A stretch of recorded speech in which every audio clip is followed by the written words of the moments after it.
যারা আগে কখনো বিরিয়ানি বানায়নি তারাও এই রেসিপি ফলো করে খুব সহজে পারফেক্ট একটি বিরিয়ানি তৈরি করতে পারবে। আজকে বিরিয়ানির একদম সহজ একটি রেসিপি আপনাদের মাঝে নিয়ে আসলাম, যেটা খুবই সহজ এবং খুব সাধারণ উপকরণে তৈরি। প্রথমেই বেরেস্তা ভাজা তেলের মধ্যে মাংসগুলো নিয়ে নিচ্ছি। এখানে 500 গ্রাম মাংস আছে এবং মাংসগুলো প্রতিটা পিস বিরিয়ানি পিস হিসেবে কাটা। তারপরে 3 টেবিল চামচ টক দই দিয়ে দিব এবং এখানে 2 চা চামচ আদা রসুন বাটা দিয়ে দিচ্ছি।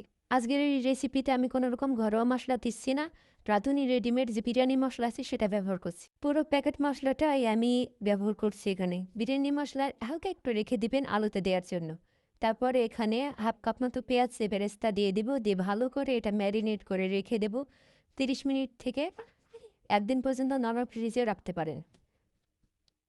আলুতে এই যে বিরিয়ানি মশলাটা মাখিয়ে একপাশে রেখে দিলে আলু থেকে বিরিয়ানির একটা সুন্দর স্মেল বের হবে এবং খেতে ভালো লাগবে। তারপরে আমি আগে থেকে ম্যারিনেট করে রাখা মাংসটা ভালো করে কষিয়ে নেব। বারবার ঢেকে ঢেকে কষিয়ে নিতে হবে, এখান থেকে পানি বেরোবে, সেই পানিতেই কষিয়ে নিতে হবে ভালো করে। বারবার করে ঢাকবেন এবং কষিয়ে নেবেন। এই মাংসটা ততক্ষণ পর্যন্ত কষিয়ে নিতে হবে এবং রান্না করে নিতে হবে যতক্ষণ পর্যন্ত না মাংসটা সিদ্ধ হয়। এটা ভালো করে কষিয়ে নেওয়ার পর এখানে আমি 1 কাপ পরিমাণ গরম পানি দিয়ে দিব। গরম পানি দিয়ে মাংসটা রান্না করে নিব। আর আরেকটা চুলাতে একটি কড়াইতে পানি দিব বেশি পরিমাণে, তার মধ্যে বেশি পরিমাণে লবণ, 1 টুকরো দারুচিনি, 4-5টা লবঙ্গ দিব, দিয়ে আর এখানে 1 চা চামচ ভিনেগার দেব যাতে চালগুলো না ভাঙে। ভিনেগার দিলে কিন্তু আপনার কোনো চালই ভেঙে যাবে না। চালগুলো 80% পর্যন্ত কুক হতে দিব এবং এদিকে মাংসটা ভালো করে রান্না করে নেব। রান্না করে নেওয়ার পরে এখানে চেখে দেখবেন লবণ ঝাল ঠিক আছে কিনা। লবণ কম লাগলে একটু লবণ অ্যাড করবেন। তারপর মাংসটা যখন রান্না হয়ে যাবে প্রথমে মাংসগুলো উঠিয়ে নিব।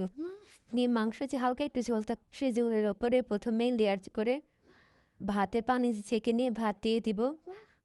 প্রথম লেয়ারে মাংসগুলো ঢেলে দিব, তার মধ্যে আগে থেকে ভিজিয়ে রাখা আলু দিয়ে দিব।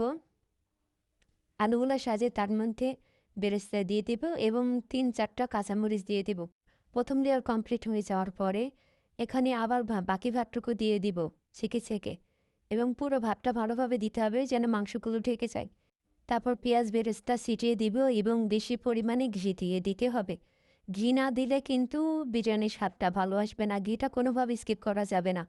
তারপরে একটু সুন্দর লাগার জন্য ফুড কালার কিংবা জর্দার রং একটু দুধে বা পানির সাথে মিশিয়ে দিয়ে দিবেন। এটা দমে রেখে দিতে হবে একদম লো হিটে 40 থেকে 45 মিনিট পর্যন্ত। তারপরে এই বিরিয়ানি রেডি। যদি রেসিপিটা ভালো লাগে অবশ্যই লাইক, কমেন্ট, শেয়ার করতে ভুলবেন না এবং সাবস্ক্রাইব করবেন। কোনো কিছু জানতে চাইলে কমেন্টস করবেন, আমি রিপ্লাই দেওয়ার চেষ্টা করব।